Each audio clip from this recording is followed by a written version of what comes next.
on. So Ron DeSantis, governor of the state of Florida, is in the news because he basically hammers Disney CEO Bob Iger for saying that they regret the bill, like they regret being taken on by DeSantis, when really, in fact, it was Disney that started the whole fight in regards to the parental rights and education bill. This is all related to a town hall that Bob Iger did, where they basically did a kind of like a, what do they call it? Like a state of the union for the company. He did a Q&A with employees of Disney that was like an open forum. And they asked some pretty hard-hitting questions I wouldn't have expected. One of them was, are you going to shy away from content that's political? And they said no. Yeah. It seems that he's doubled down on keeping those themes of inclusion, acceptance, tolerance in their storytelling. But he's so much, like, I don't mean this to say that Bob Iger is a good CEO. I don't think that Disney is going in a good direction, but he's so much better at doing what a CEO is supposed to do than Bob Chapek. Like, I may not agree with the direction of Disney, but if I was not politically inclined, aware, if I was not part of what we would call the culture war, and I was just a money investor into Disney, and I look at the difference between Chapek and Iger, Iger's the dude you go with. We don't like him because he is the one who started all of the woke garbage at Disney. Yeah. But he is infinitely better at what a CEO is supposed to do, which is calm investors, make it seem like you're righting the ship, like you're steering things in one unified direction. Nobody ever got that belief from Chapek because he kept flip-flopping on issues. He's like, we are not going to be a political company. And then as soon as Florida announces this bill, he's like, we take a stand against this bill. And they're like, what? I thought you said you weren't going to. Not just that, Ron DeSantis pointed out, not just that they came out in opposition of the bill, which is, I mean, within their rights to say how they feel about it, but they they made an attempt to get it repealed using the leverage they have in the state of Florida, which is, he believes, going a step too far since they're a California-based company anyway. Yeah. So here is Bob Iger's response but they're to talking whether about Florida because the parks in Florida. I know, that's what I mean. They have leverage in the state. Yeah. So here's Bob Iger's response to, are they going to stay clear of political statements? I think there's a misconception here about what politics is. I think that some of the subjects that have proven controversial as it relates to Disney have been branded political, and I don't necessarily believe they are. I don't think that when you're telling stories and attempting to be a good citizen of the world, that's political. It's just not how I view it. Do I like the company being embroiled in controversy? Of course not. It can be distracting, and it can have a negative impact on the company. Yeah. And to the extent that I can work to quiet things down, I'm going to do that. But I think it's important to put in perspective what some of these subjects are and are not, just simply brand them as political. He said... he just said nothing. This is what I'm saying. He's very good at this. Is this making a truce with the state of Florida, or is this doubling down? It's impossible to know. But really, he's saying, like, when we include messages of social engineering in our movies and TV shows, what we're actually doing is not political. It's just being a good citizen of the world, which in itself is a globalist weirdly mindset. Communist workers of the world unite type thing. Yeah, his globalist worldview is what he believes to be the default, but it's not. It's inherently political and it's claiming a corner for sure. So next was his response to a question about the "Don't Say Gay" controversy that they had with DeSantis. He said, we stand with our LGBTQ employees. They said they're very important to us. We care deeply about them. We don't believe that. I have a question that, like, here's the thing. If Iger was still in charge when all of this was going on, basically what happened is a bunch of Florida and California employees threatened to boycott and walk out on Disney if they didn't address the fact that Florida was implementing this bill. What would Bob Iger have done differently that Bob Chapek did? Like, I don't know. Like, would he have addressed it at all? Would he have just let it go and said, like a lot of times what we learn is, like, the smartest people are the ones that just leave it alone and don't. I mean, that's a little bit different as a CEO than as a plain celebrity. But, like, is the best thing you can do, like, look, The bill will go by. Our news cycles are now constant in 24 hours. We're a media company. We're always going to have new projects coming out. We're always going to have announcements for new movies, new TV shows, new this and that. Do we try to wait this out and promote the next project that does include all of this stuff that they are now claiming that they stand for, like the, parental rights and education bill? Like, are they going to just wait? Would he have just waited it out? Or would he have fumbled it like Chapek did and try to address it without addressing it, and then everything goes wrong? Well, he says that it was regrettable that they got dragged into it.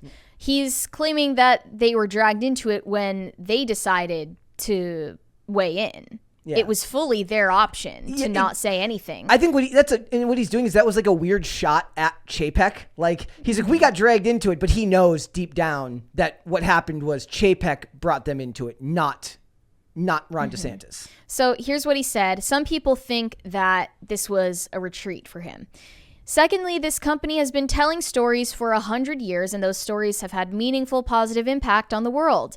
Debatable. And one of the reasons that they've had a meaningful, positive impact is one of our core values is inclusion, acceptance, and tolerance, and we can't lose that. We just can't lose that. I love the idea. What does that have anything to do with good storytelling? Like, none of those things, however good they may be as societal values, have literally anything, I almost swore, like, have anything to do with good storytelling at all.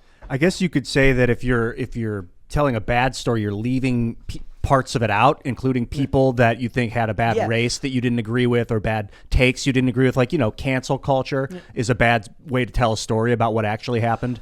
And that including people that you don't necessarily agree with could be better, but what they're doing is just forcing different skin colors into roles and sexes into roles.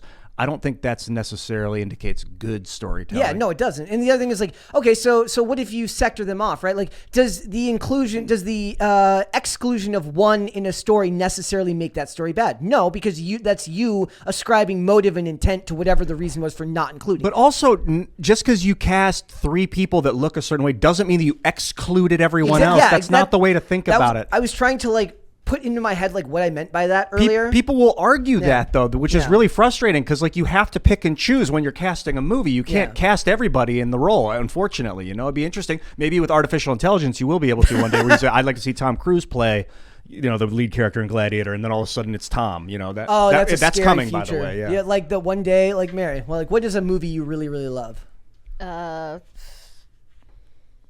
It's hard to think of it off the top. Why would you ask me a question like that? That's why you're based, dude. That was awful. Brett. I'm sorry. Okay. What are your top 3 movies? That's awful. I don't know. I don't know. Okay. The other night, I was watching. I watched Collateral. What if you put somebody other than Tom Cruise in that role, or other than Jamie Foxx in the other role in that movie? Who would be a cool actor to see play one of those roles? Because that's a very unique movie where Tom Cruise is a villain, so I don't want to see him different, but maybe somebody different than Jamie Foxx. Maybe you put Idris Elba in the role of the cab driver rather than Jamie Foxx. That would be scary. AI, put 20 pounds of muscle on Jamie Foxx, and then he gets a little bit stronger. You're make him a little worse actor in this movie, and then he gets a little cheesier. You have to see the trailer for Creed 3. Jonathan Majors is you saw it last night. I saw it. He's just yoked. He's enormous. It's the idea that you would be that big after I guess because his whole body is that big, but in prison isn't it your upper body gets really big because of the way working out works in jail. But he's even for he's not prison big, he's just steroids and really good Hollywood diet and everything big. But, yeah.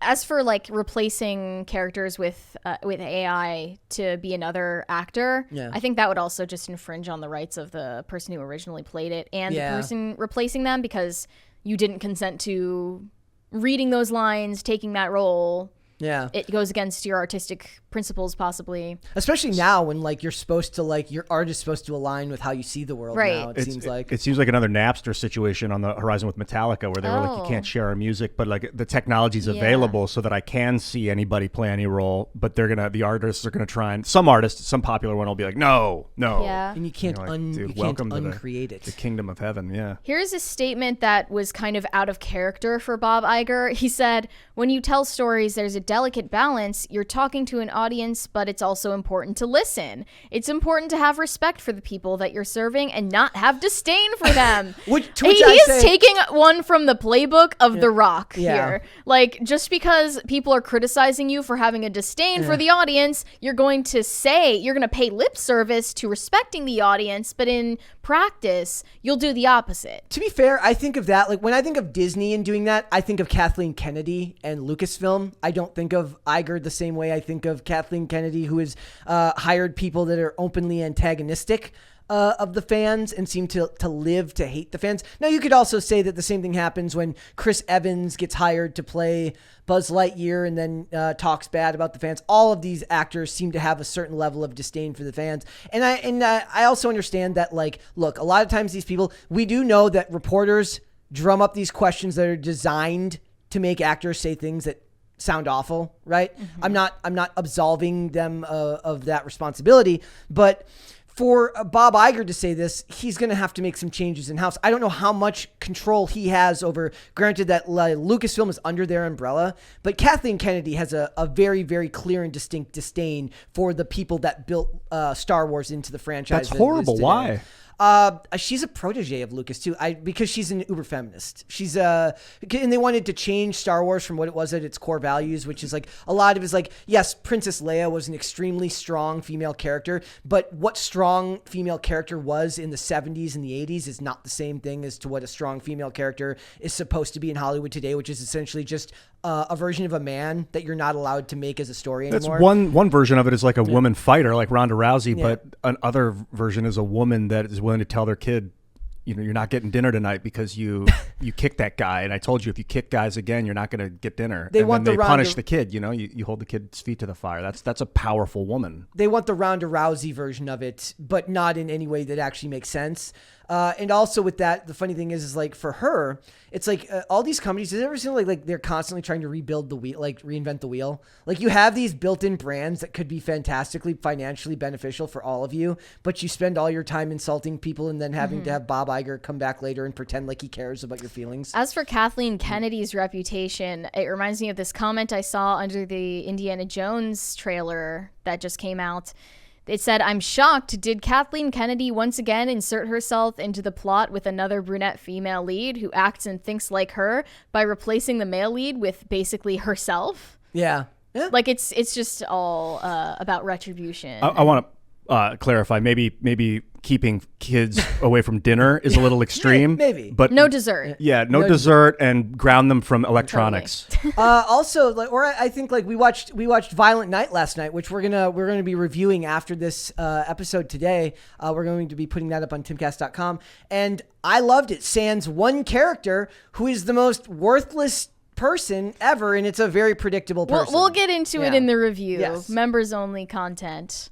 We're trying to populate that. But anyway, as for the Don't Say Gay controversy and Bob Iger's comments on it, I think this should confirm to everyone who may have deluded themselves to think that Bob Chapek's replacement was a rebuke of woke leadership. No. This better be a wake-up call for you that Bob Iger is even worse in that respect. He is the woke leadership. Yeah. It's time for like there was no change in ethic at the top. Like this is what it is. This is the structure. Kind of like when Twitter brought Dorsey back. Remember they had him, he left, they had a new CEO, things started to fall apart, then they were like, "Oh, we're desperate. Get the old guy back that we know wasn't the worst thing in the world," and they're doing the same thing. That is weird. Like I wonder if that's how common that is throughout history for like a CEO to come back a second Steve time. Jobs came back Did at he? Apple. Yeah, at one point they brought him back. Like is that like you'd think that if anything that would signal to investors panic more than anything. Yeah, at this point. And Disney shares are plummeting in value on like a decade precedent. But it's very easy to get discouraged because it feels like no matter how much they plummet, it never does anything. They continue to amass resources, especially if we keep buying tickets to see their movies. We are the problem. No, I'm sorry. We are not the problem. Yep. But anyway, there's this other controversy now because people think Bob Iger is here to ruin Marvel. Yeah. Even worse than it was already by making sure that Daredevil Born Again, the reboot that deviates from the Netflix iteration, will not get a mature rating, and it will be a continuation of the goofy Marvel trope. And I have this idea in my head of like Bob Iger watching She-Hulk and just like laughing his ass off, and watching that scene where Tatiana Maslany is twerking with Megan Thee Stallion, and he's just like, I love that.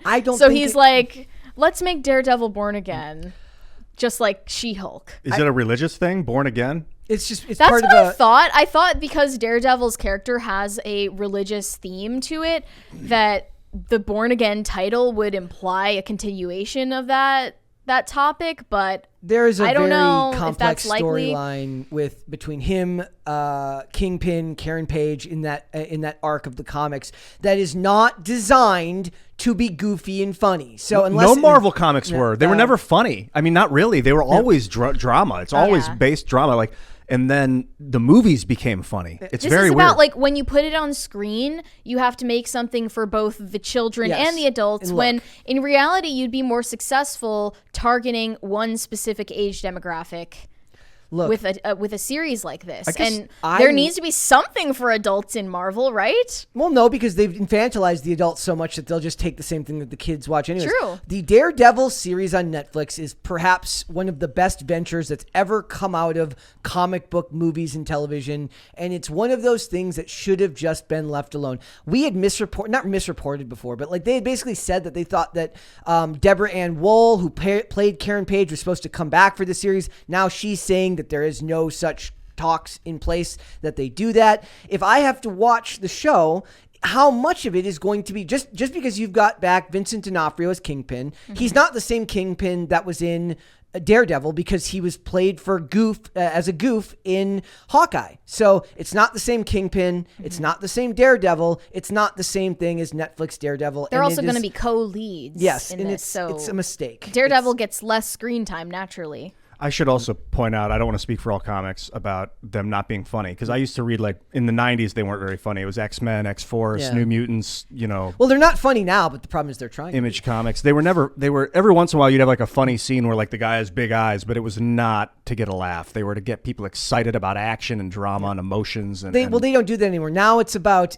making it about characters they're either gay, eating at diners, or talking about things that have nothing to do with saving the world or doing anything awesome. Eating at diners. Yeah, there's nothing.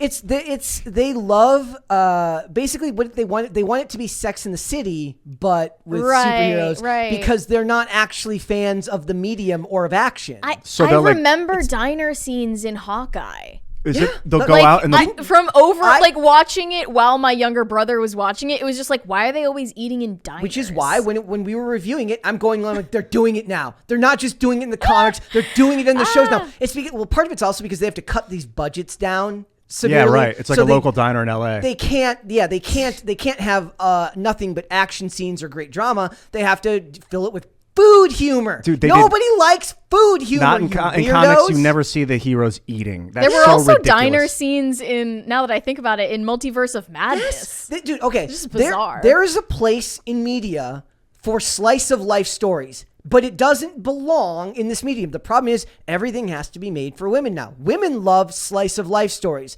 Men want to see ripped superheroes and hot women superheroes fighting each other. They don't want to watch you talk about food. You get the occasional scene with like Cyclops in the shower and you just see his upper body, and then like Jean Grey sees, or a female sees him, and you're like, whoa, they're about to create a whole relationship arc. That's what that indicates. But it's not, you don't like spend 20 minutes of a shower scene or anything like that. But even that is more intimate and detailed than just eating food. Yeah. Come on. But we're going more towards that. Like Bob Iger. First of all, I don't think that matters because Kevin Feige's plenty woke on his own. Mm-hmm. Like they don't need Bob Iger to ruin Disney, to ruin Marvel. Phase 4 has proven that they've already ruined that in and of itself. Somebody pointed out, they said they just ended a phase not on an Avengers movie. They're fully leaning into the meaninglessness of Phase 4. I saw this article titled, Phase 4 of Marvel doesn't have any point to it. And that's okay. It doesn't need one. Yep. It's so stupid. They're just out here saying the quiet part out loud. Thanks for watching this clip, guys. If you want to see full episodes or follow us on social media, links are in the description below. Bye.